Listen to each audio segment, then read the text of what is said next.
She was on her knees on concrete, so hot it burned through denim. Handcuffs bit into her wrists behind her back.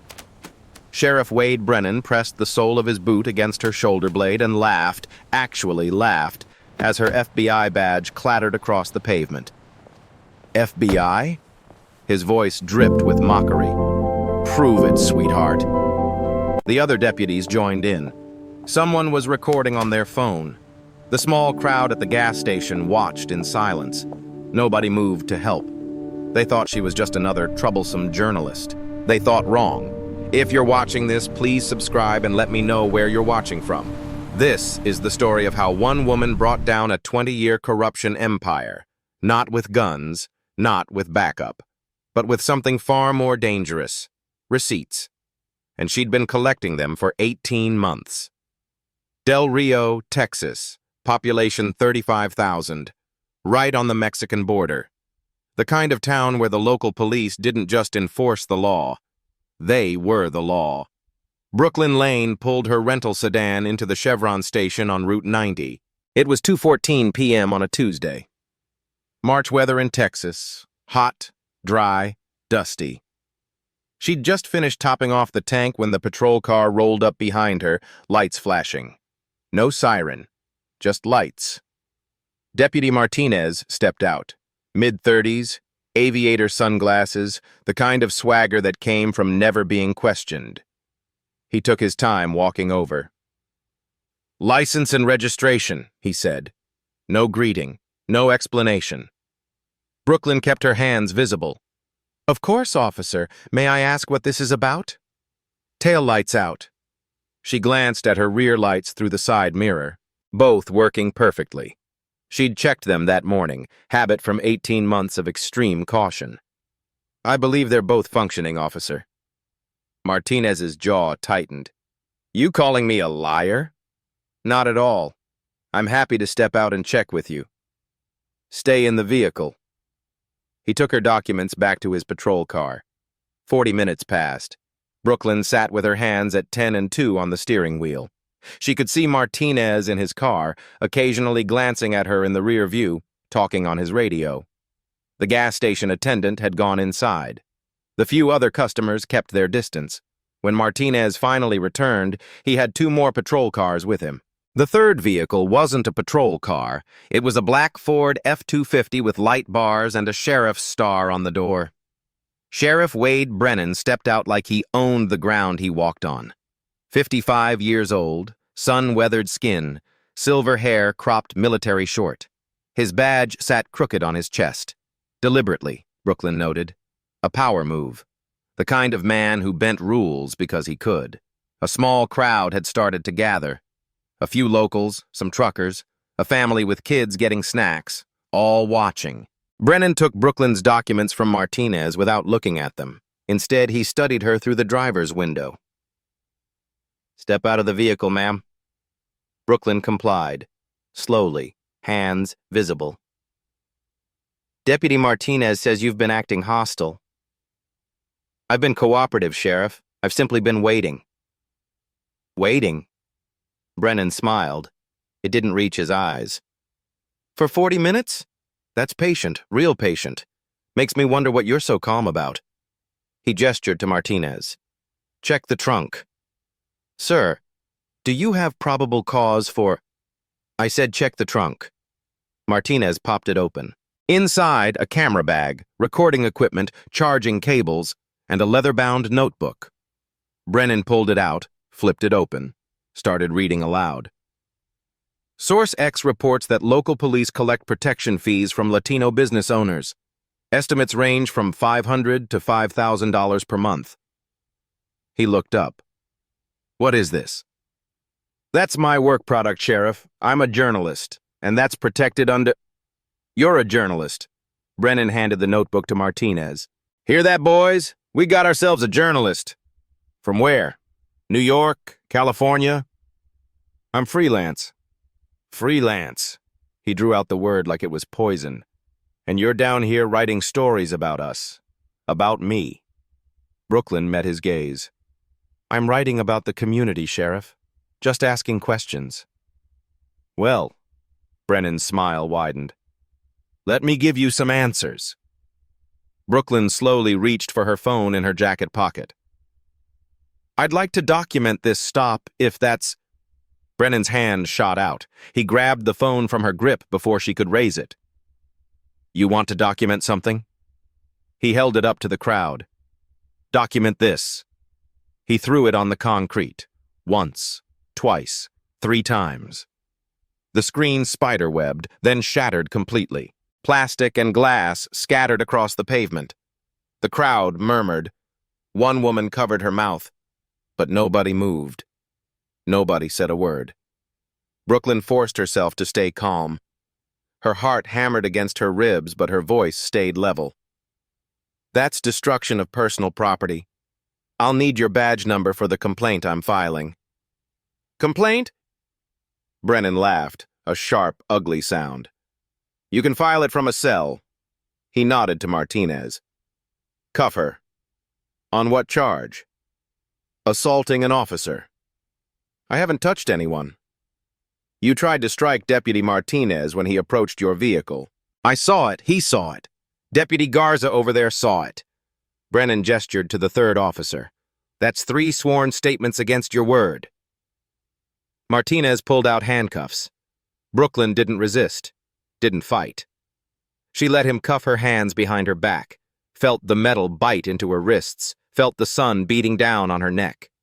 As they pushed her toward the patrol car, she glanced at the crowd one more time. A teenage kid was recording on his phone. An older man shook his head slowly. A Latina woman had tears in her eyes. Nobody intervened. Brooklyn noted the time on the patrol car's dashboard as they shoved her into the back seat. 14:32. She would remember that timestamp. Through the patrol car's dusty window, Brooklyn watched the crowd disperse. The teenage kid with the phone had already been approached by Deputy Garza. The video was probably deleted by now. The older man walked quickly to his truck. The Latina woman hurried her children toward their van, glancing back over her shoulder like she expected to be next. This was fear. Systematic, practiced fear. This was what 18 months of investigation had taught her. Del Rio wasn't just a town with a corruption problem. It was a town where corruption had replaced the law entirely. Where the police didn't serve the community, they controlled it. And nobody fought back because they'd learned that fighting back only made things worse. Brooklyn tested the handcuffs. Standard issue, double locked. Her wrists were already starting to ache. The patrol car smelled like stale coffee and sweat. No camera inside. She'd clocked that immediately. The dashboard camera had a piece of tape over the lens. Of course it did. Martinez climbed into the driver's seat. He looked at her in the rearview mirror. You should have just left town, he said quietly. Almost gently. That's what the others did. How many others? He didn't answer. Started the engine. As they pulled away from the gas station, Brooklyn caught one last glimpse of her rental car still parked at the pump, trunk open, her equipment scattered, her destroyed phone glinting in the sun. But Brennan and his deputies didn't know about the backup phone in her shoe.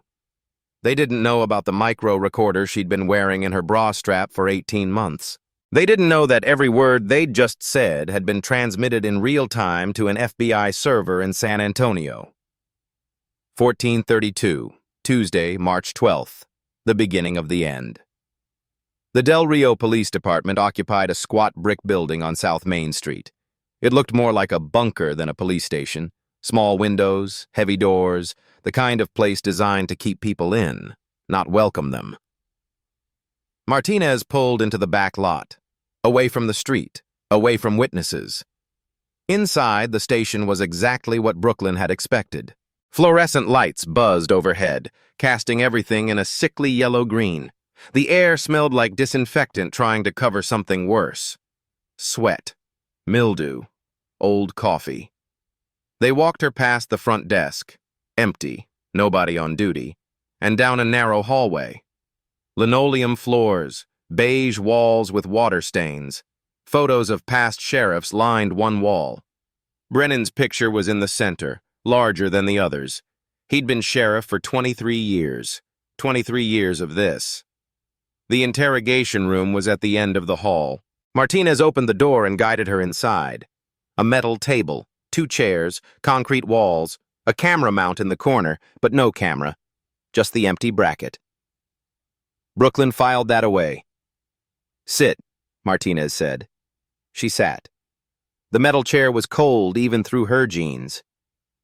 "I need to make a phone call. I'm entitled to—" "Phone system's down." Martinez didn't even try to make it sound convincing. "Might be back up in a few hours. Might not." He left her there, cuffed, alone. The door clicked shut. Heavy. Final. Brooklyn counted to 60, then looked around the room. No two-way mirror, too obvious. But there would be audio somewhere, maybe multiple sources. She scanned the ceiling corners, the light fixture, the air vent. There. A small black circle in the vent grating. Lens or microphone, probably both. She shifted in the chair, testing the handcuffs again. If she needed to, she could slip them. She'd been trained for that. But not yet. She needed to see how far they'd go, needed them to feel confident, needed them to talk. 18 months of building a case, and she was finally inside their house. The fluorescent lights buzzed. The air conditioning clicked on with a rattle. Somewhere down the hall, a door slammed. Brooklyn waited. She was very, very good at waiting. The door opened 90 minutes later. Sheriff Brennan walked in carrying a manila folder. He tossed it on the table. It landed with a slap that echoed off the concrete walls. He didn't sit, just stood over her, arms crossed. "You know what this is?"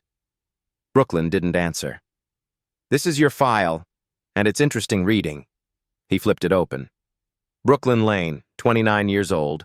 Last known address in Austin. No current employer listed. History of... He paused for effect. Activism. Protest arrests. Disorderly conduct. That file is fabricated. Is it?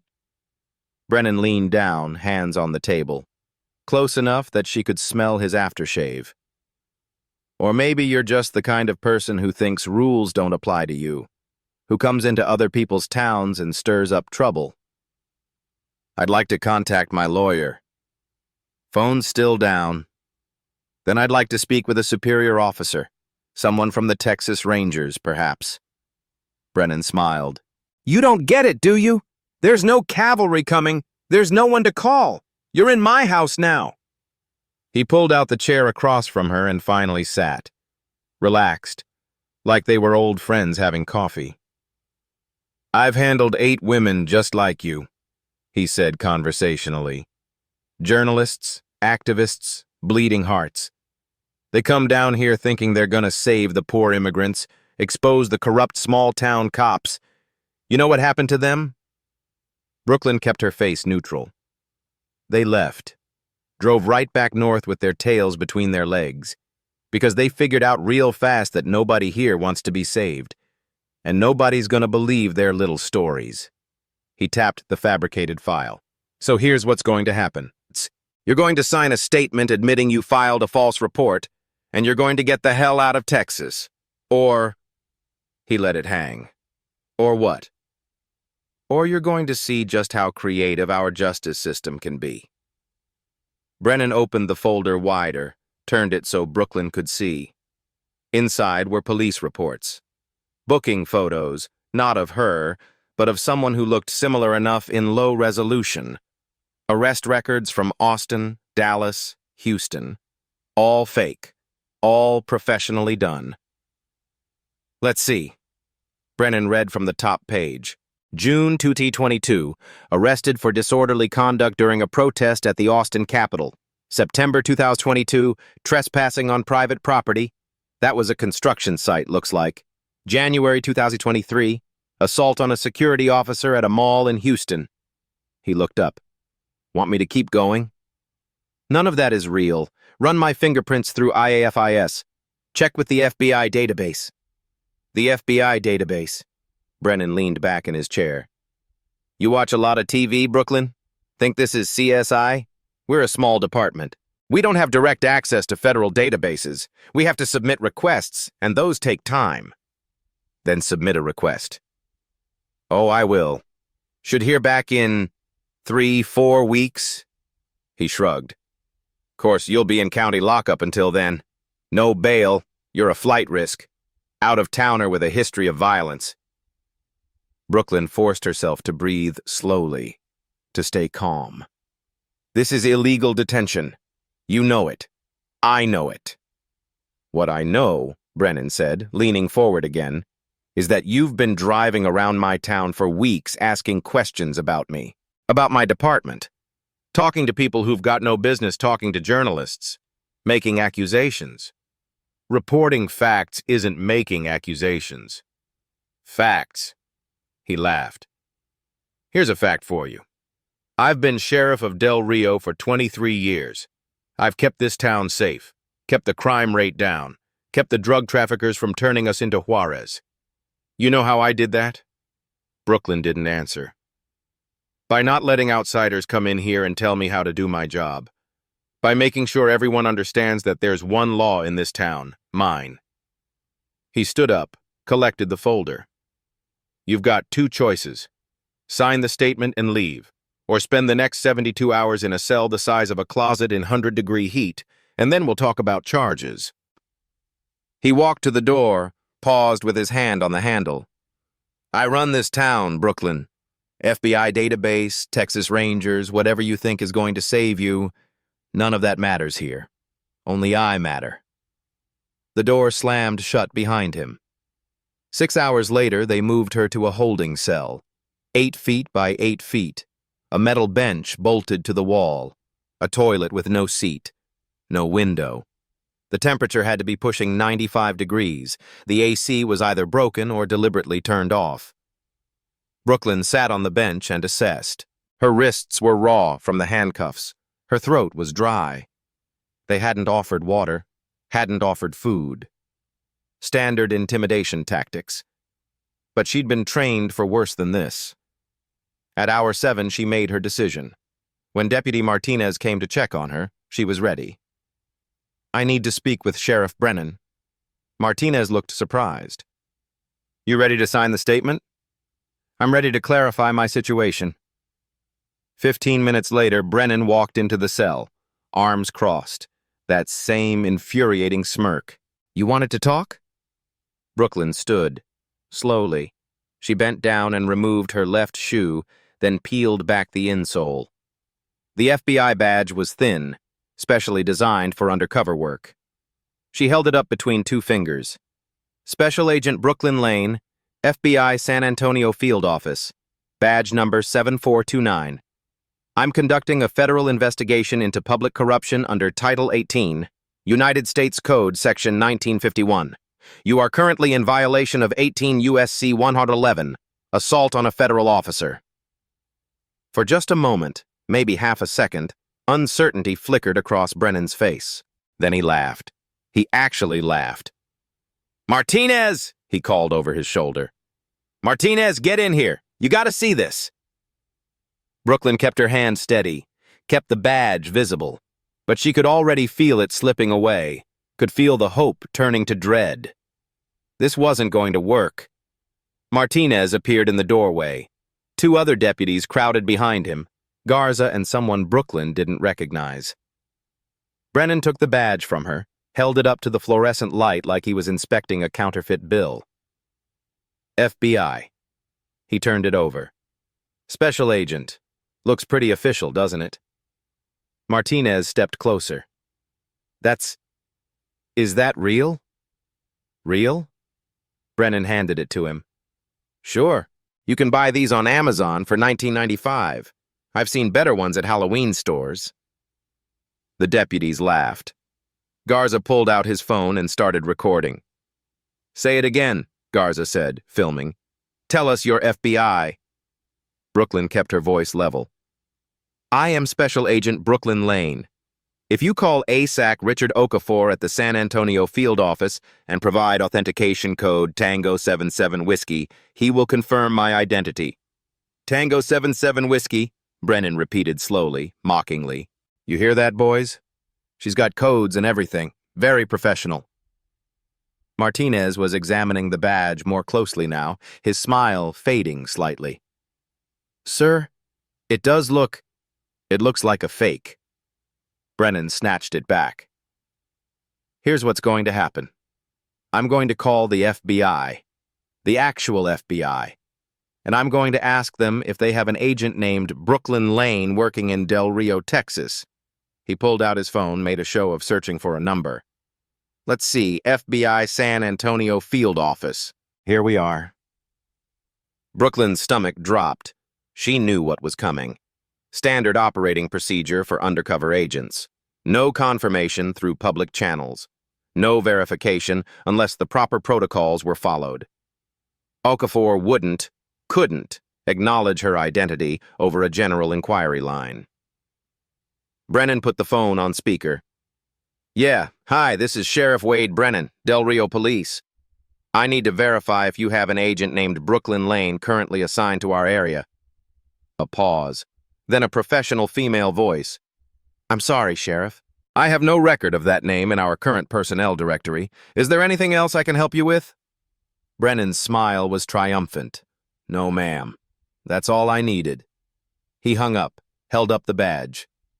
Amazon, 1995. They released her the next morning with a warning, 24 hours to leave Del Rio. Brooklyn didn't leave. Instead, that evening, she walked into the town council meeting at Del Rio Town Hall. Public forum. Open to all residents. She'd researched this. Texas open meetings law required public comment periods. They couldn't bar her without cause. The council chambers were small, maybe 60 seats, half of them filled. Local business owners, a few families, some elderly residents. They all turned to look when she entered. The woman who'd been arrested yesterday. Word traveled fast in small towns. Brooklyn took a seat in the back row. At the front table sat 5 council members. In the center, Mayor Linda Cortez. 60 years old, silver-gray hair pulled into a tight bun, reading glasses on a chain. She wore a navy blazer and pearl earrings, the picture of respectable small-town authority. Sheriff Brennan sat in the front row, off to the side. Not officially part of the council, but clearly present as an observer. He spotted Brooklyn immediately. Smiled, waved with 2 fingers. The meeting dragged through routine business. Budget reports, zoning discussions, permit approvals. Brooklyn waited. Finally, Mayor Cortez announced public comments. Brooklyn stood, walked to the microphone at the center aisle. The room went quiet. State your name for the record, Cortez said coolly. Brooklyn Lane. I'm here to report an incident of illegal detention and destruction of property by the Del Rio Police Department. Murmurs rippled through the audience. Brennan's smile did not waver. Cortez removed her reading glasses, folded them carefully. Ms. Lane, the council is aware that you were detained yesterday on charges of assaulting an officer. If you have a complaint about your arrest, you're welcome to file a formal grievance through the appropriate channels. The appropriate channels would be this public forum, Mayor. I'm a journalist conducting research in your community, and You were arrested lawfully, Cortez interrupted. We've reviewed the incident report. Deputies Martinez, Garza, and Sheriff Brennan all witnessed your aggressive behavior. If you're dissatisfied with the outcome, you may appeal to the county court. I have evidence that... What evidence, Ms. Lane? Cortez's voice was silk over steel. The phone you claim was destroyed? We have no record of that. The camera equipment you say was seized? All returned to you this morning undamaged. Unless you have new information, I'm afraid this council cannot help you. Brooklyn held up her replacement phone. She'd bought it that morning. I can provide sworn testimony about... Testimony. Mayor Cortez smiled thinly. Ms. Lane, this is a town council meeting, not a trial. We don't take testimony here. Councilmember Garcia, sitting to Cortez's right, nodded. If you believe a crime has been committed, file a police report. File a police report with the department that detained me illegally? There was nothing illegal about your detention, Councilmember Rodriguez said from the left side of the table. You were arrested on probable cause, processed according to protocol, and released within 24 hours. That's standard procedure. Brooklyn looked around the room. The other residents were staring at their laps. Nobody met her eyes. She recognized one of them, the Latina woman from the gas station, the one who'd had tears in her eyes. Now she sat rigid, hands clasped tightly, looking at nothing. I understand that several other journalists have attempted to report on law enforcement activities in Del Rio over the past few years, Brooklyn said. What happened to them? They left, Mayor Cortez said simply. Just as you should. Because they were harassed? Because they realized there was no story here. Del Rio is a peaceful community. We've had the same sheriff for over 2 decades because he keeps us safe. Crime rates are low. Residents are satisfied. Cortez leaned forward slightly. If you're looking for corruption, Ms. Lane, you're looking in the wrong place. Sheriff Brennan stood up from his seat, turned to face Brooklyn directly. I think what Mayor Cortez is trying to say, he announced loudly enough for the whole room to hear, is that we don't appreciate outsiders coming here and making accusations, especially fake FBI agents. A few people laughed. Others shifted uncomfortably. This is your last warning, Cortez said. She picked up her gavel. Leave Del Rio, Ms. Lane. There's nothing for you here. She banged the gavel once, sharp, final. Meeting adjourned. The council members stood, began gathering their papers. Brennan walked toward the exit, pausing to pat one of the elderly residents on the shoulder, playing the good sheriff. Brooklyn remained at the microphone for a moment longer. Then she turned and walked out. Behind her, she heard whispers, felt the weight of eyes on her back. Nobody followed her. On the wall near the exit hung a banner, Del Rio, 20 years of safe community. She took a photo of it with her phone, evidence. The Del Rio Herald had shut down 5 years ago. The building still stood on East Garfield, windows papered over, a for-lease sign faded by sun and weather. Brooklyn found Carlos Ruiz in the parking lot behind it. He was working under the hood of a Chevy pickup, his mobile mechanic business, according to the magnetic sign on the truck's door. 38 years old, stocky build, grease stains on his hands and forearms. He looked up when her shadow fell across the engine block. Not taking new customers today, he said without looking at her face. I'm not looking for a mechanic. My name is Brooklyn Lane. I know who you are. He grabbed a wrench, adjusted something in the engine. Everybody knows who you are, the fake FBI agent who got arrested. I'm not fake. Don't matter what you are. You need to leave me alone. Brooklyn stepped closer. You were a deputy here. Del Rio PD, 2019 to 2023. You were dismissed for insubordination. Carlos's jaw tightened. He slammed the hood shut. Who told you that? Public records. Your termination was listed as refusing to follow orders. What orders? Lady, I don't know what you think you're doing, but you need to walk away, right now. I know what you're trying to do. Carlos threw the wrench into his toolbox. Hard. You're trying to get me killed, or thrown in jail, or both. You think you're the first person to come sniffing around asking questions about Brennan? You think you're special? He grabbed a rag, wiped his hands.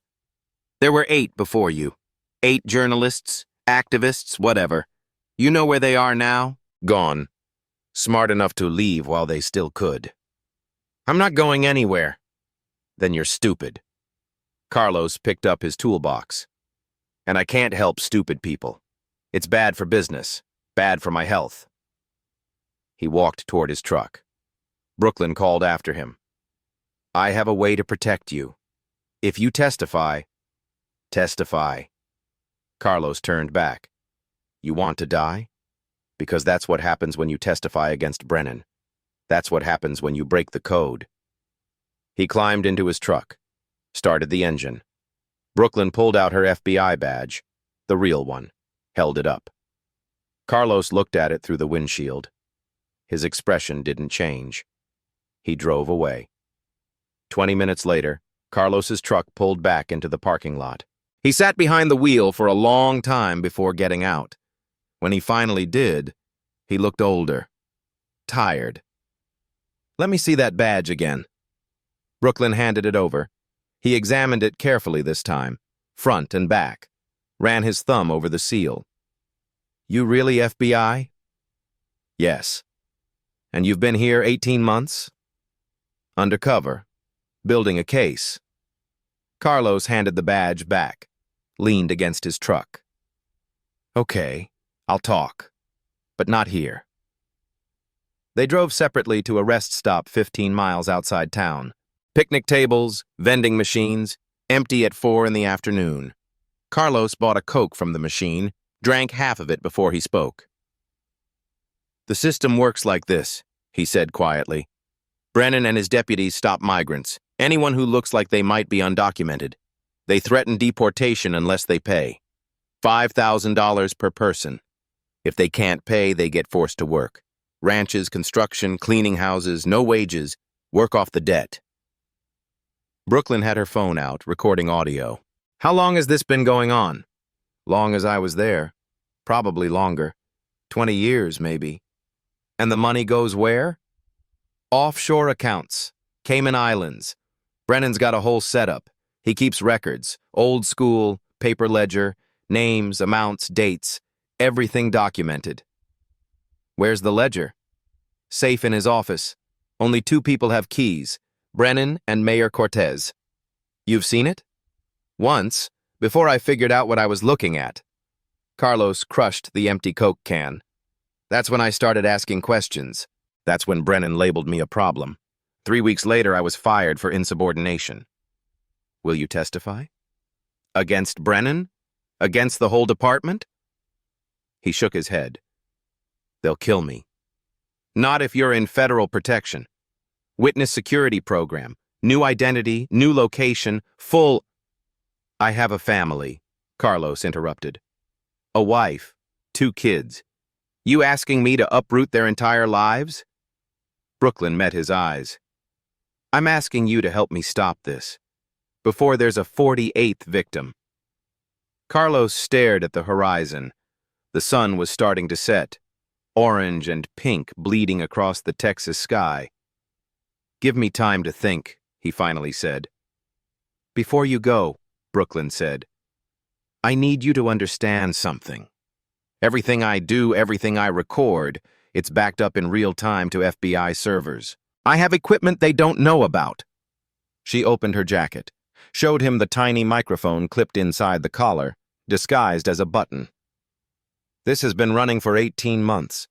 Every conversation, every threat, every transaction I've witnessed. It transmits to a secure cloud server. Even if they destroy the device, the recordings are already stored." Carlos looked at it. "They took your phone, your equipment. They took my obvious equipment, the stuff I let them see." She pulled a small device from her pocket, looked like a lipstick tube. "This is a backup recorder, voice activated, and the bag they confiscated yesterday, it had another microphone sewn into the lining." "Where's that bag now?" "Evidence locker at the station, which is—" Brooklyn checked her phone, pulled up a building schematic. "Approximately 10 meters from Mayor Cortez's office at Town Hall. Walls are thin in that building. Built in 1973, cinder block and drywall." Carlos understood. "You're recording them." "Every word. If Brennan meets with Cortez in her office, if they discuss anything related to this operation, I'll have it." "That's—" Carlos paused. "That's actually pretty smart. I've been doing this a long time." Brooklyn closed her jacket. "If you decide to help, I can protect you. The FBI has resources. We can get you and your family into WITSEC. But I need that ledger, Carlos. It's the physical evidence that makes everything else stick." "I'll think about it," he said again. But this time, his voice sounded different. This time, he sounded like he might actually say yes. That night, Brooklyn parked 3 blocks from Town Hall. Good sightline to the building, dark enough to be invisible. The town council meeting had ended at 7. Most of the building's lights were off now. But on the second floor, one window remained lit, Mayor Cortez's office. Brooklyn put in her earpiece, connected to the remote monitoring feed from the microphone in her confiscated bag. The signal was weak but functional. She could hear rustling, movement in the evidence room, then voices. Faint. Getting closer. She turned up the gain. Footsteps on tile. A door opening. The sound quality improved. They were in or near Cortez's office now. Brennan's voice. "We need to talk about the Lane woman." Brooklyn adjusted the frequency, pulled out a legal pad and pen, started making notes with timestamps. This was it. This was what she'd been waiting for. The evidence room was 10 meters from Cortez's office. The microphone wasn't in the same room where they were talking, but it was close enough. Voices carried through the old building's thin walls, through the ventilation system. Close enough to hear, close enough to record. Brooklyn watched the lit window, saw shadows moving behind the blinds. 2 figures. She pressed record on her backup device. Belt and suspenders. The primary feed was already streaming to the FBI server, but she always kept local copies too.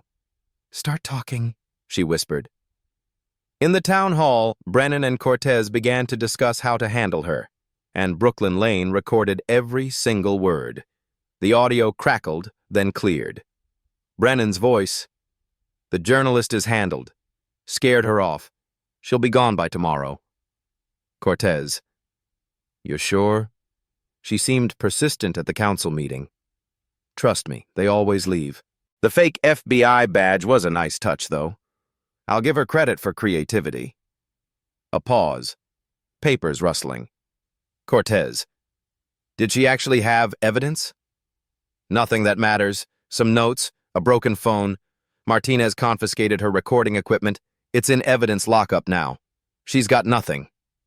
"Good." Cortez's voice was crisp, businesslike. "We can't afford another incident like 2021. That reporter from Houston nearly doesn't count. He left. They all leave." Brooklyn wrote faster. Her hand was cramping, but she didn't stop. Brennan again.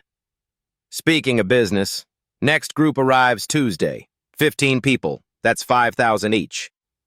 Cortez. 75,000. Split 2 ways. 37.5 apiece. I'll make the deposit Wednesday night. Usual account? Cayman, yes. Same routing number as last time. Brooklyn felt her heart racing. This was it. Direct admission, money laundering, extortion, conspiracy, all recorded, all time-stamped. She checked her phone. The primary transmission was still active. The data was flowing to the FBI server in real time. Even if Brennan found her right now, even if they destroyed every device she had, this conversation was already preserved in federal databases. Evidence. Admissible, undeniable evidence. "Make sure Martinez keeps a low profile for a few weeks," Cortez continued. "After that scene at the gas station, we don't need attention." "He's solid.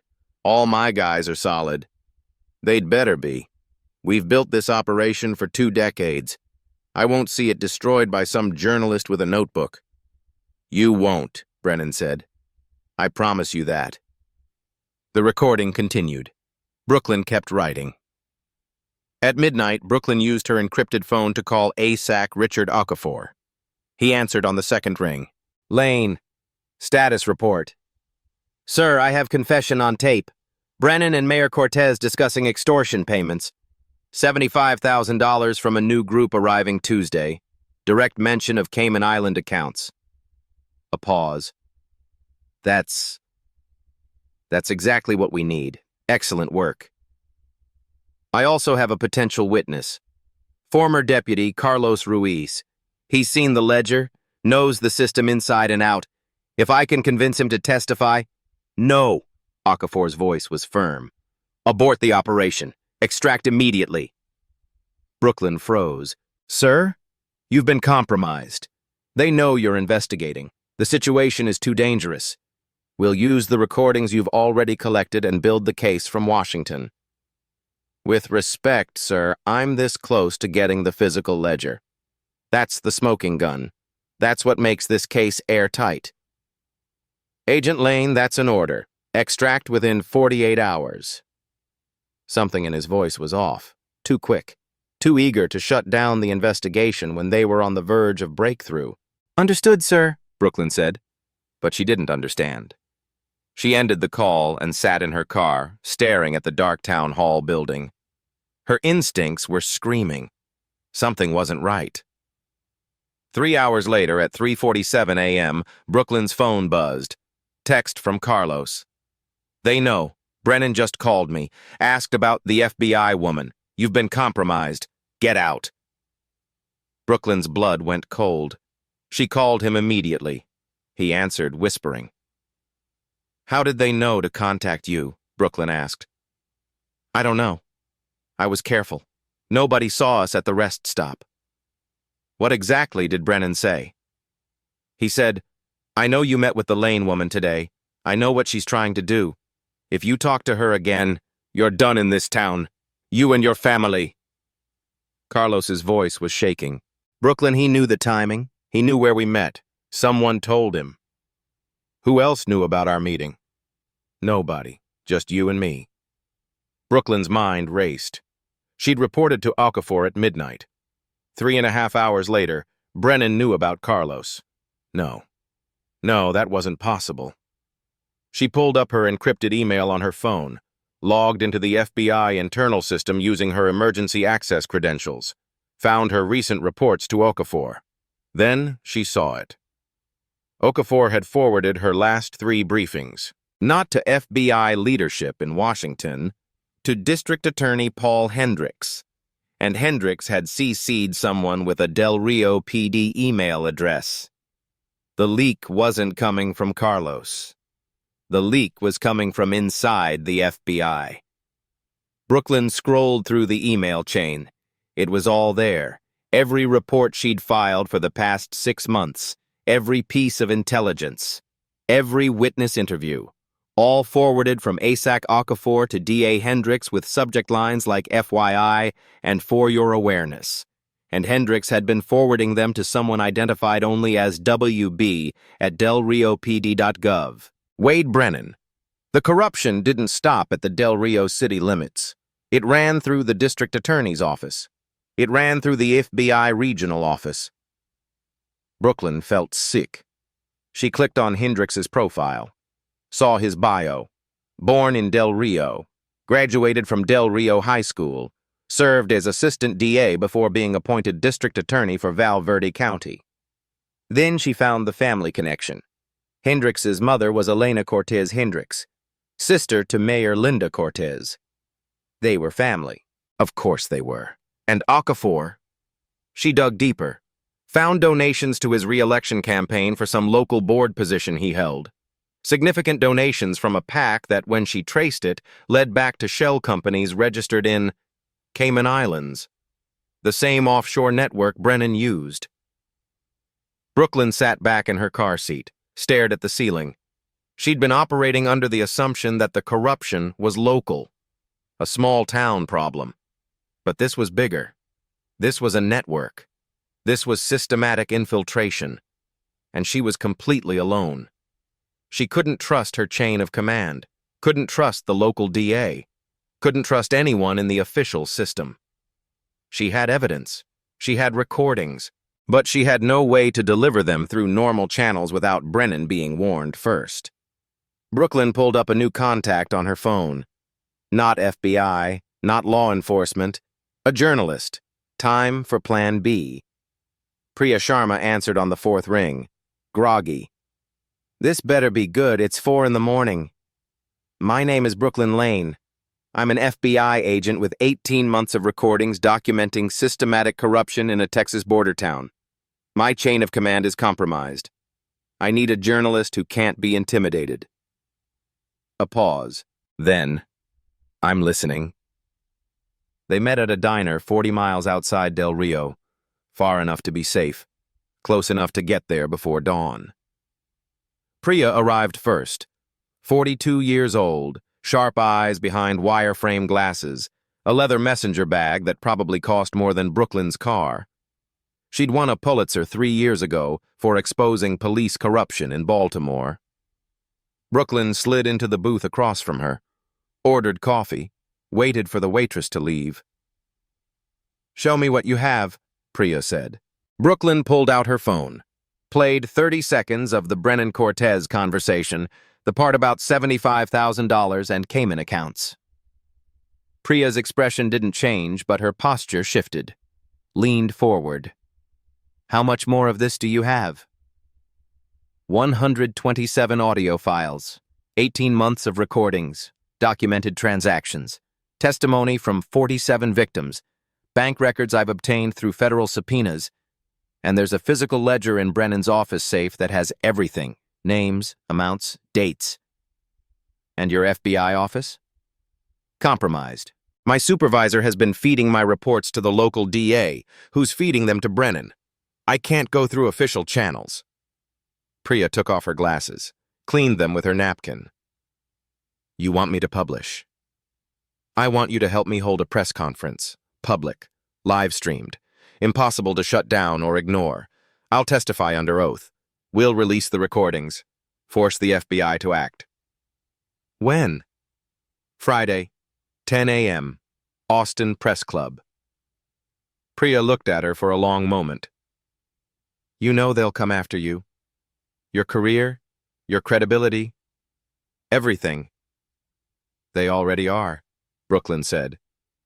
But they can't come after the truth if it's public. Priya held out her hand. I'm in. They spent the next hour planning. Priya made calls, woke up her editor, contacted the Austin Press Club. By 6 a.m. it was confirmed. Friday, March 15th, 10 o'clock in the morning, one of the main conference rooms. Capacity for 50 journalists. We'll live stream on 3 platforms simultaneously, Priya said, typing on her laptop. YouTube, Facebook, X. They can't take down all 3 at once. By the time anyone tries to stop it, the story will already be out. I need one more thing, Brooklyn said. Someone to authenticate the documents. A notary with credibility. You have someone in mind? Judge Martha Delgado, retired federal judge, 72 years old. She's known for being incorruptible. If she verifies the bank records and witness statements, it adds weight. Priya nodded. I know Judge Delgado. She hates corrupt cops more than anyone I've ever met. Her grandson was killed by a dirty officer in Houston. She'll do it. Brooklyn felt something close to relief. Not quite hope.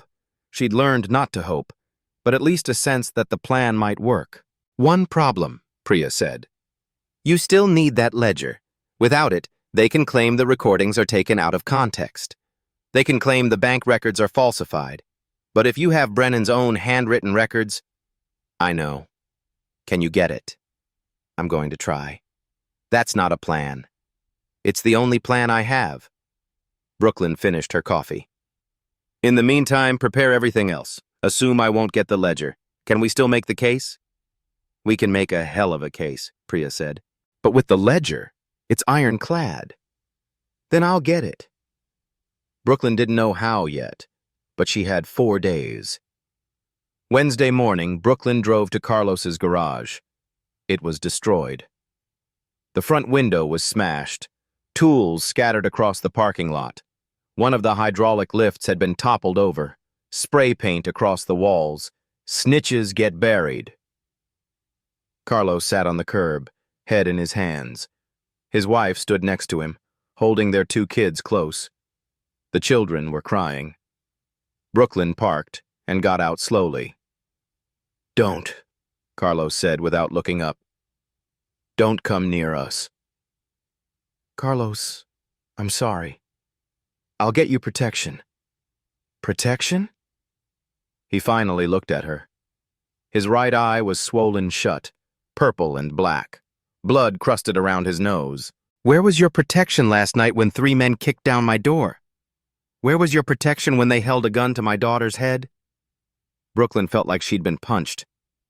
What? They came to my house. 2 a.m., ski masks, knew my kids' names, knew where they go to school, knew my wife's work schedule. Carlos stood up, wincing. They said if I talk to you again, they'll kill my family. Not me. My family. His wife was crying silently. The little girl, maybe 7 years old, clung to her mother's legs. I can get you into witness protection, Brooklyn said. Federal protection, new identities, new city, they'll never find— No. Carlos's voice was flat. Dead. I'm not uprooting my kids' entire lives. I'm not living in fear for the next 20 years. I'm done. The press conference is Friday. If you testify— I'm not testifying! He shouted it, then caught himself, lowered his voice. I'm not testifying, I'm not helping, I'm taking my family and we're leaving Del Rio, moving to San Antonio, maybe Austin, somewhere Brennan doesn't own. He'll find you. Maybe, but at least I'll have a chance. Carlos picked up a wrench from the ground. You should leave too, Brooklyn. You're not going to win this. Nobody beats Brennan. Nobody ever has. He turned away, walked to his truck with his family. Brooklyn stood in the parking lot surrounded by broken glass and scattered tools. She'd promised Carlos protection and delivered violence. She'd promised justice and delivered threats. Maybe he was right. Maybe nobody beat Brennan. Her phone buzzed. Text from Priya. Press conference confirmed. Do you have the witness? Brooklyn looked at Carlos's truck driving away. She texted back. No. Wednesday night, the Del Rio Police Department caught fire. Brooklyn heard the sirens from her motel room, grabbed her jacket and drove toward downtown. By the time she arrived, 3 fire trucks were already on scene. Smoke poured from the back of the building, the evidence room. She parked 2 blocks away and watched. Sheriff Brennan stood in the parking lot, arms crossed, watching his officers coordinate with firefighters. He didn't look concerned, didn't look surprised, because he'd probably started it himself. Brooklyn's phone rang. Unknown number. Agent Lane? A woman's voice. This is Deputy Chief Lisa Martinez, Del Rio Fire Department. I'm calling as a courtesy. The fire at the police station appears to have started in the evidence storage room. I understand you had property stored there. Yes, camera equipment, a bag. I'm sorry to inform you that the room sustained significant damage. Most items will be total losses. The fire marshal is investigating the cause, but initial reports suggest electrical failure. Electrical failure? Brooklyn repeated. Yes, ma'am. I'm very sorry. Brooklyn ended the call. The bag with the hidden microphone was gone. Burned. Destroyed. But Brennan didn't know, couldn't know, that every recording from that microphone had been transmitted in real time to FBI servers. The physical device was gone, but the data was preserved, encrypted, backed up, stored in 3 separate locations. They'd destroyed the recorder, but not the recordings. It was almost funny. Brooklyn watched the firefighters spray water into the smoking building, watched Brennan shake hands with the fire chief, watched him play the concerned sheriff, worried about his department's loss. Her phone buzzed again. This time, a text from a number she didn't recognize. You have 24 hours to leave Del Rio. If you're still here Friday morning, there will be consequences. This is your final warning. No signature. Didn't need one. Brooklyn deleted the text, put her phone away. She wasn't leaving. Not now, not ever. They'd threatened her, arrested her, mocked her, destroyed her evidence, attacked her witness, but they hadn't stopped her, and tomorrow she was going to start pushing back. But first, she needed to survive tonight. Because if they were sending threats like this, it meant they were planning something worse. Brooklyn drove back to her motel, didn't sleep, sat in her car in the parking lot with the doors locked and her backup phone on the seat next to her, waiting. Thursday morning, the local news ran the story. Brooklyn saw it on the television in the motel breakfast area, the Del Rio morning show. A perky anchor with too much makeup smiled into the camera. In local news, District Attorney Paul Hendricks announced yesterday that a woman claiming to be an FBI agent has been harassing local law enforcement. Authorities say the woman, identified as Brooklyn Lane, has been presenting a fake badge and making false accusations against Sheriff Wade Brennan and his department.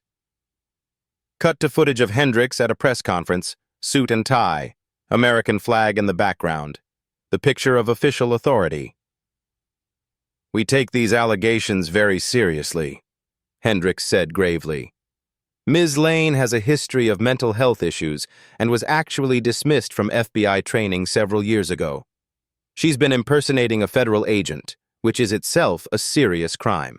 We're currently working with the real FBI to bring charges." Brooklyn's hands clenched around her coffee cup. Mental health issues. Dismissed from training. All lies. All documented in fake records that would take weeks to disprove through official channels. And by then, the damage would be done. Her phone rang. "Priya, have you seen the news?" "I'm watching it now. They're trying to destroy your credibility before Friday, and it's working. My editor just got a call from ProPublica's legal team. They're concerned about liability, publishing accusations from someone who might be mentally unstable." "I'm not mentally unstable. Those records are fabricated." "I know that, but proving it takes time. And we don't have time." Priya paused. "Brooklyn, there's a chance they might pull the press conference. Too much legal risk." "They can't. They can. They might." Brooklyn closed her eyes. "Then we do it anyway. Just you and me. We live stream it ourselves. No official venue, no corporate backing, just the truth. That's career suicide for both of us. Better than letting them win." Silence on the line. Then, "Friday, 10 a.m. I'll send you the location." Thursday afternoon, Brooklyn returned to her motel room and found the door open. Not kicked in, not forced. Opened with a key. Someone had access. The motel manager? A deputy with a warrant? Or just Brennan's people paying for information? Didn't matter. Brooklyn drew her service weapon, a Glock 19 she'd kept hidden in her jacket, and swept the room. Empty, but thoroughly searched. Mattress flipped, drawers opened. Her suitcase unzipped and contents scattered. Her backup laptop was gone. She'd kept it under the bathroom sink, wrapped in a towel. Not the world's greatest hiding spot, but enough to fool a casual search. They'd been thorough. Brooklyn holstered her weapon and assessed.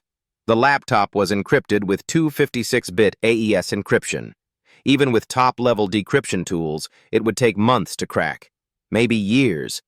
And she'd set it to wipe after 10 failed password attempts. So the data was probably safe. But they'd sent a message.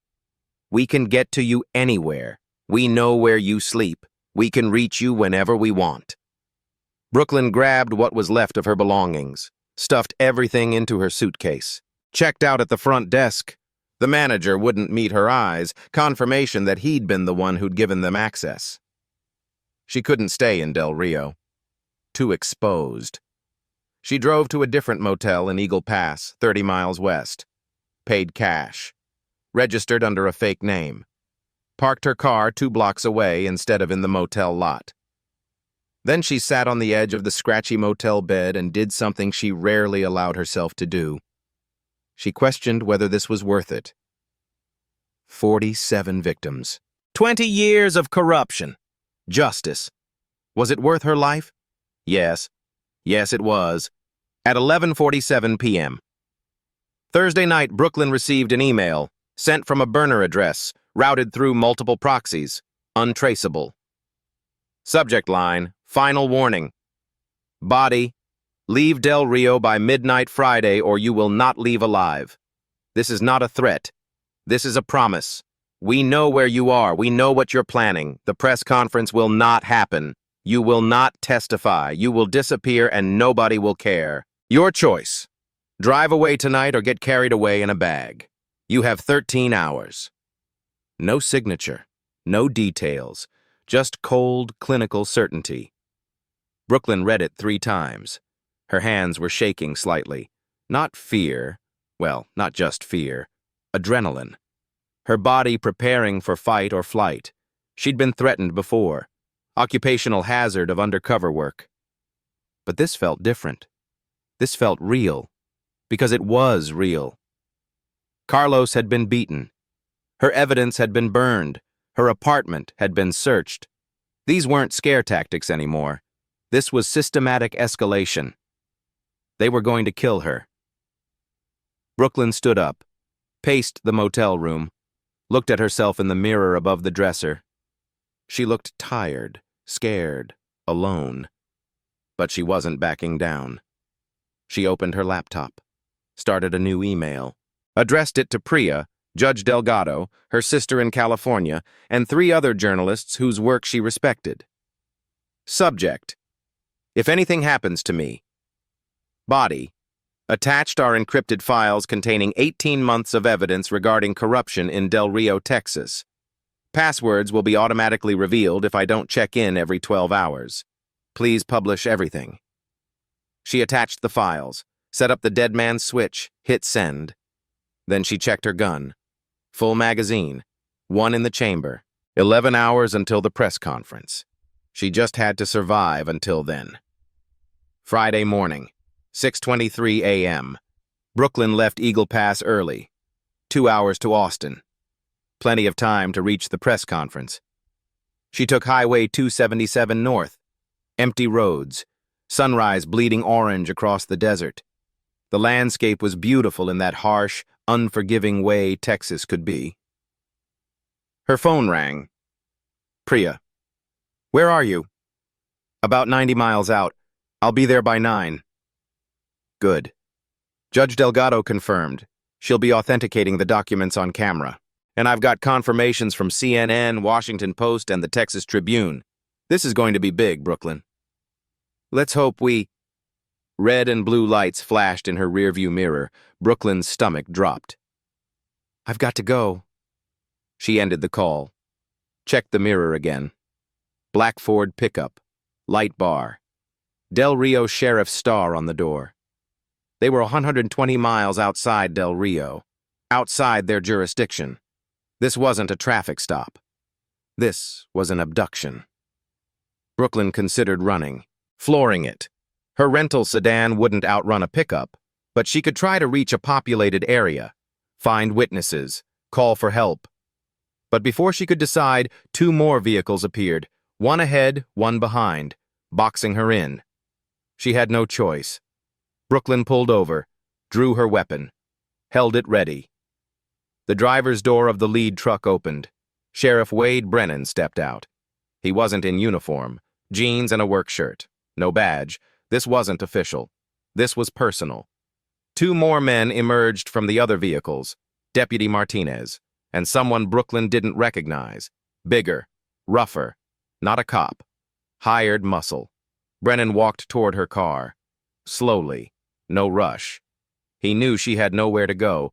They pulled her from the car, took her gun, zip-tied her hands in front of her, covered her head with a hood.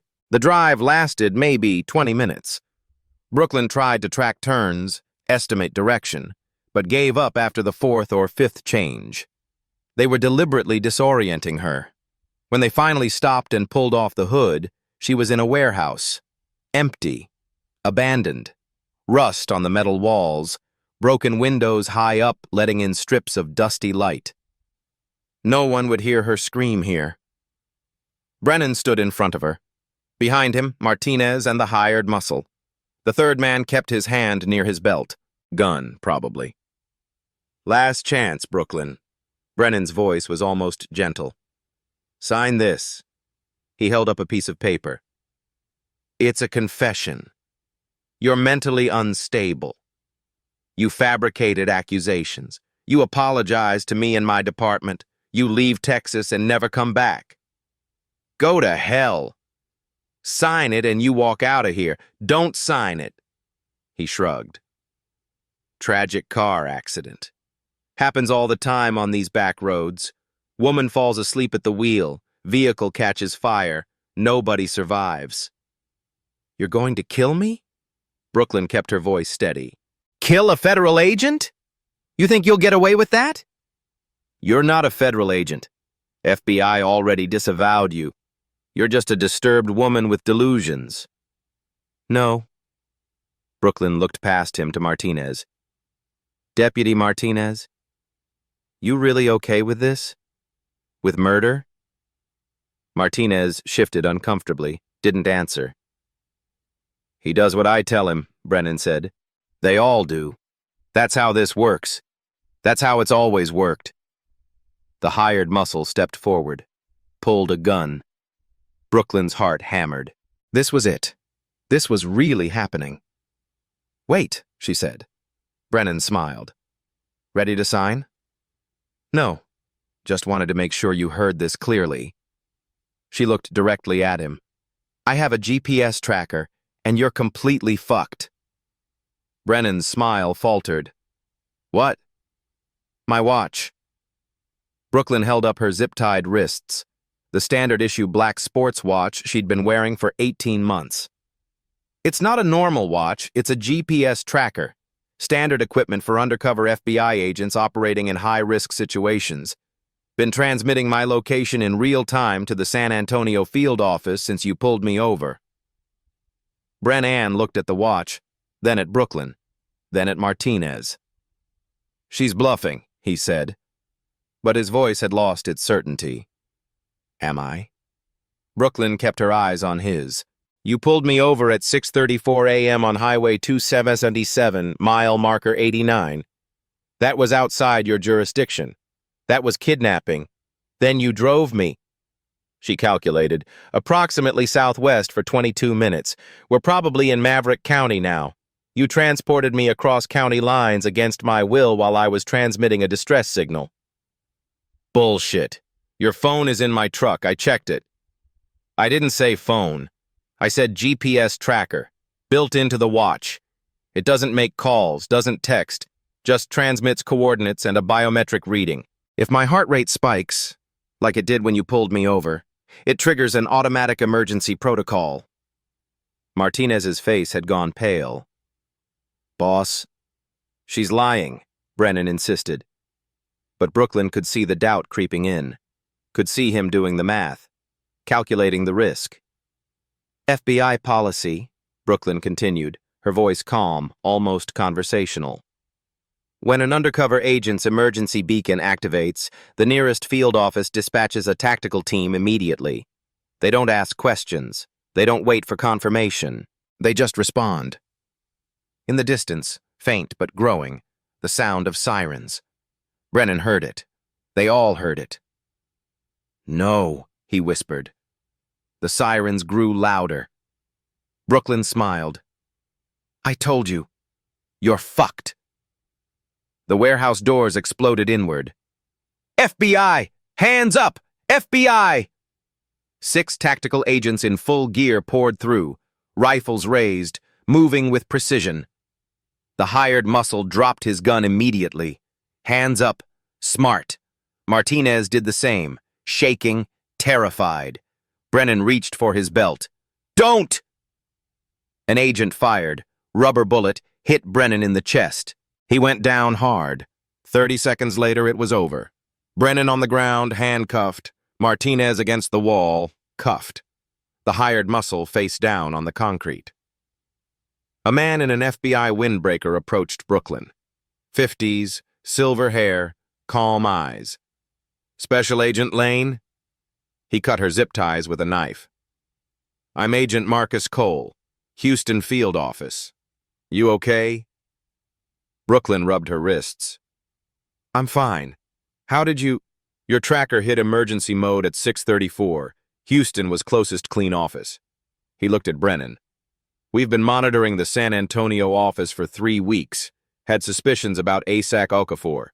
Your investigation confirmed it. So you knew I was compromised? We suspected, but we needed evidence. You got it. Cole helped her stand. Come on, you've got a press conference to get to. Austin Press Club. 10:07 a.m. They'd held the room. Despite everything, despite the legal threats and the negative press and the manufactured scandal. They'd held the room. Brooklyn stood backstage, watching through a gap in the curtain. The main conference room was packed, at least 40 journalists. Camera crews from CNN, local news, independent media, 3 live stream cameras pointed at the podium. Priya was at the microphone. Professional, commanding. Thank you all for coming. I'm Priya Sharma, investigative reporter with ProPublica. What we're about to present is the result of an 18-month federal investigation into systematic corruption, extortion, and money laundering in Del Rio, Texas. Murmurs from the crowd. The evidence includes over 100 audio recordings, financial documents, and testimony from 47 victims. It implicates local law enforcement, a sitting mayor, and a district attorney. The murmurs got louder. And presenting this evidence today is the FBI agent who gathered it, despite being arrested, threatened, and this morning kidnapped at gunpoint. Priya looked toward the curtain. Please welcome Special Agent Brooklyn Lane. Brooklyn stepped onto the stage. The cameras focused on her. The live stream counters were climbing. 20,000 viewers, 30,000, 50,000. She walked to the podium. Brooklyn adjusted the microphone, looked directly at the cameras. My name is Brooklyn Lane. I'm a special agent with the Federal Bureau of Investigation, badge number 7429, currently assigned to the San Antonio field office. She held up her badge, the real one, on camera, undeniable. For the past 18 months, I've been conducting an undercover investigation into Operation Border Justice, a systematic extortion ring targeting undocumented immigrants in Del Rio, Texas. The operation is run by Sheriff Wade Brennan and Mayor Linda Cortez, with the assistance of multiple deputies and the complicity of District Attorney Paul Hendricks. A reporter raised her hand. How do you know? I have 127 audio recordings documenting the operation. I have financial records showing offshore accounts in the Cayman Islands. I have testimony from 47 victims who were extorted for amounts ranging from $3,000 to $10,000 each. Brooklyn pulled out the USB drive, held it up. This contains everything. And it's also been provided to the FBI director, the Justice Department, and 3 major news organizations. There's no containing this anymore. She paused. The corruption ends today. Priya stepped back to the podium. We're now going to play one of those recordings. This conversation took place Wednesday, March 13th, between Sheriff Brennan and Mayor Cortez in the mayor's office at Del Rio Town Hall. She nodded to a technician. The audio played through the speakers. Brennan's voice, crystal clear. Next group arrives Tuesday. 15 people. That's 5,000 each. Cortez. 75,000, split 2 ways. 37.5 apiece. I'll make the deposit Wednesday night. Usual account? Cayman, yes. Same routing number as last time. The room went silent. Priya put up a slide on the screen behind her. Bank records, account numbers, transaction histories. These are the Cayman accounts referenced in that recording. Over the past 5 years, more than $4.2 million have been deposited. We've traced the sources back to Del Rio and confirmed they match the testimony of victims. Another slide. A ledger page. Handwritten entries. Names, amounts, dates. This is from Sheriff Brennan's personal safe, seized this morning by FBI agents. It contains records going back 20 years. Flash bulbs popped. Journalists typed frantically. The evidence was undeniable. We also have footage, Priya said, from this morning's arrest. The screen changed. Video from a police body camera. Sheriff Wade Brennan in handcuffs, being walked out of the warehouse by FBI agents. His face was bruised from the rubber bullet. His expression was pure fury. An agent read him his rights. You have the right to remain silent. Anything you say can and will be used against you in a court of law. Cut to Brennan being loaded into an FBI vehicle. Cut to the motorcade arriving at FBI San Antonio headquarters. Cut to Brennan being perp-walked through a crowd of cameras, hands cuffed behind his back, FBI windbreaker thrown over his shoulders. Sheriff Brennan has been charged with extortion, money laundering, conspiracy, kidnapping of a federal officer, and obstruction of justice, Priya said. He's being held without bail pending trial. More footage. Mayor Linda Cortez being arrested at Del Rio Town Hall, agents leading her out in handcuffs while town employees watched in shock. The video switched to live footage from Del Rio. A crowd had gathered outside the police station. Some people were crying, others were cheering. An elderly Latina woman held a sign, "Justice for Maria." Another sign, "We were afraid to speak. Now we can." The system was collapsing, and the whole country was watching. A CNN reporter stood up. "What about District Attorney Hendricks?" Brooklyn took the microphone back. "DePaul Hendricks has been charged federally with obstruction of justice and conspiracy. We have evidence that he received reports about this investigation from a compromised FBI supervisor and forwarded them to Sheriff Brennan, effectively acting as a mole within the justice system." More gasps. ASAC Richard Okafor of the San Antonio field office has been suspended pending an internal investigation into his role in leaking classified information. "We believe the corruption extended beyond Del Rio into federal law enforcement." Priya added, "Mayor Cortez was arrested while attempting to delete files from her office computer. FBI forensics teams have recovered the data. It includes financial spreadsheets matching the ledger entries, communication logs with Brennan, and correspondence with offshore banking officials." On screen, footage of Cortez in an interrogation room, stone-faced, refusing to speak. "Deputy Martinez has agreed to cooperate with investigators," Brooklyn said. "He's providing testimony about the operation's inner workings in exchange for a reduced sentence. 9 other officers from the Del Rio Police Department have been suspended pending investigation." A reporter from the Texas Tribune raised her hand. "How many victims in total?" "We've identified 47 victims willing to testify, but we believe the actual number is much higher, possibly hundreds over the past 2 decades. "And they're all safe?" "They're all being protected. Federal witness protection for those who need it. Immigration relief for those who qualify. And we're working on getting them justice." 3 months later. Del Rio looked different now, not physically, same buildings, same streets, same Texas heat. But the atmosphere had changed. People walked differently, looked you in the eye. Fear had lifted. The new sheriff was the woman named Rosa Mendez, 43 years old, born in Del Rio. She'd been one of Brennan's victims back in 2019, extorted for $5,000 after being stopped on a fabricated traffic violation. Now, she wore the badge. Brooklyn attended the swearing-in ceremony at Town Hall, same building where Mayor Cortez had tried to shut her down 3 months ago. Different energy entirely. "I swear to uphold the Constitution of the United States and the laws of the state of Texas," Rosa said, hand on a Bible, "and to serve the people of Del Rio with integrity, transparency, and justice." The crowd, easily 200 people, applauded. The interim mayor, appointed by the governor after Cortez's arrest, stepped to the microphone. "Sheriff Mendez will be overseeing comprehensive reforms. All officers will be retrained. Body cameras will be mandatory on every shift.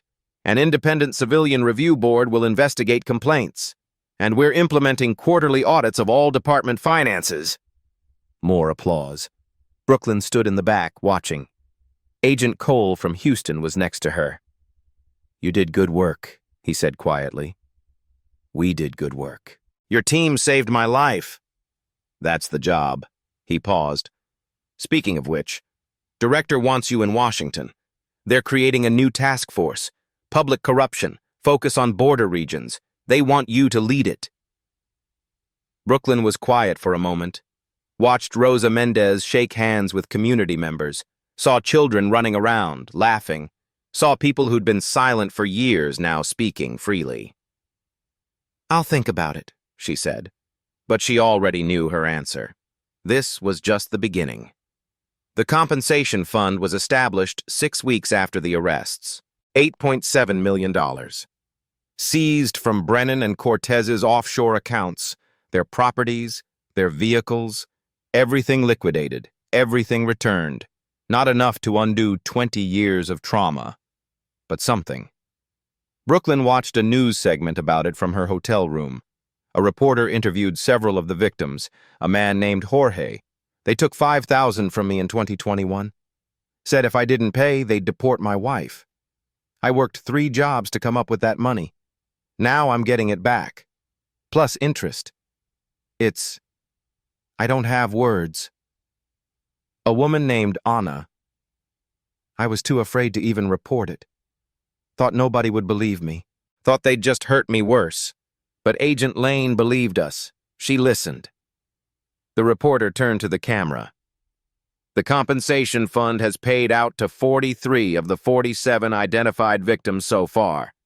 Several have used the money to start businesses, buy homes, or fund their children's education. For many, it's the first time in years they've felt safe in Del Rio. Cut to a small restaurant called Maria's Kitchen. Grand opening, bright paint, happy customers. The owner, Maria Rodriguez, the woman Brooklyn had seen at the gas station, the one with tears in her eyes, stood behind the counter, beaming. I always wanted to open a restaurant, she told the camera, but I never had the money. Now I do. And my kids can go to school without being afraid. That's everything. She held up a framed photo on the wall. Brooklyn recognized it immediately, the photo of her holding up her FBI badge at the press conference. Underneath, a plaque. To Agent Brooklyn Lane. Thank you for giving us our freedom back. Brooklyn turned off the TV, sat in the quiet, cried for the first time in months. Brooklyn drove to Del Rio one last time before heading to Washington. She parked in front of Maria's Kitchen, walked in. The lunch rush was winding down, families finishing their meals, the smell of homemade tortillas and carne asada, music playing softly from a radio. Maria looked up from the counter, her eyes widened. Agent Lane. Just Brooklyn. Maria came around the counter, pulled Brooklyn into a hug. Tight. Genuine. Thank you, she whispered. Thank you for not giving up. You don't have to thank me. Yes, I do. Maria pulled back, kept her hands on Brooklyn's shoulders. For 5 years, I was afraid. Every day. Afraid they'd come for more money. Afraid they'd hurt my children. Afraid to speak. Afraid to exist. Her eyes were wet. Now my daughter tells me she wants to be an FBI agent, like you. She wants to help people. Brooklyn felt her throat tighten. You were the brave one, she managed. You testified. That took courage. You gave me permission to be brave. Maria smiled. Lunch is on the house. Sit, eat. Brooklyn sat. For the first time in 18 months, she felt like she could breathe. Brooklyn sat at the counter, eating Maria's food, watching the restaurant bustle with life. And she thought about justice. Not the Hollywood version. Not the version where the hero rides in on a white horse and everything's fixed in 90 minutes. Real justice. Slow. Complicated. Messy.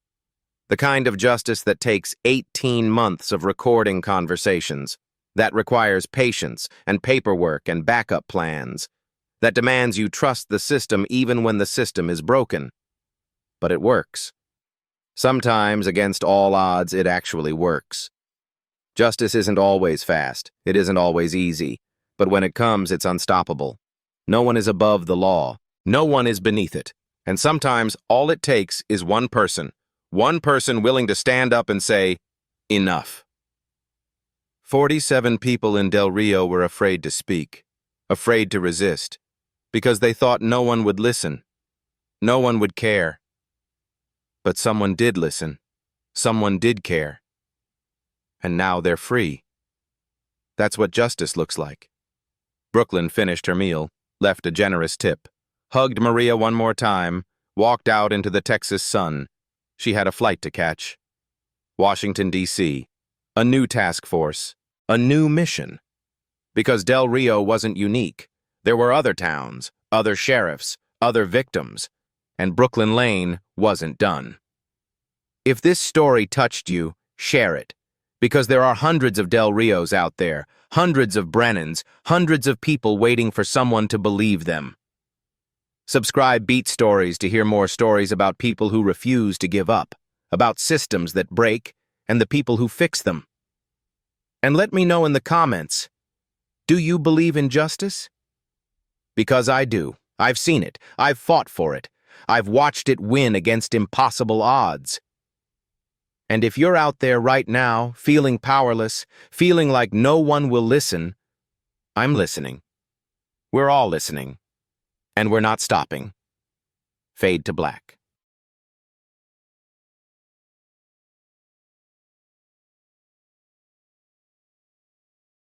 This isn't the end of the story. It's the beginning of what happens when truth meets visibility.